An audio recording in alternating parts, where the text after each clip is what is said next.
আজকে আমার এক বন্ধু আমাকে প্রশ্ন করে, এত বছর বিদেশ করার পরও বাড়িতে কেন টিনের ঘর? সে প্রশ্নটা আমাকে করেছে। এত বছর বিদেশ করার পরেও, এত টাকা পয়সা কামানোর পরেও বাড়িতে টিনের ঘর কেন?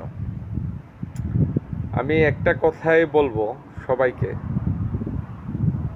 আসলে যে প্রশ্নটা করেছে এই প্রশ্নের উত্তর হয়তো আমার কাছে নাই, তারপরেও আমি উত্তর দিতে বাধ্য।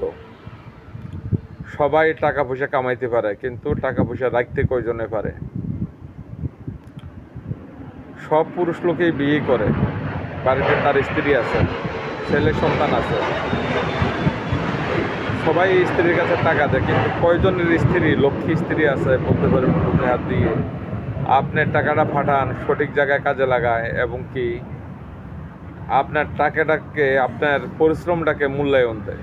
কে বলতে পারবেন কয়টা লোক আছেন? আপনি এত বছর ধরে বিদেশ করেন, আপনার বাড়িতে টিনের ঘর কেন? আপনি আমাকে প্রশ্নটা করেছেন।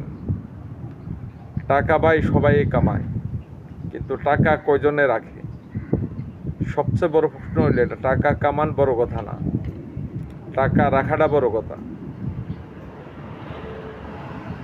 অজুহাত বহুতভাবে দেখানো যায়, কিন্তু কয়টা মেয়ে মানুষ আছে অজুহাত না দেখিয়ে স্বামীকে সম্মান করে, এবং কি টাকা পয়সাগুলো হেফাজতে রাখে, এবং কি টাকাটা কিভাবে বাড়বে ওই চিন্তা করে।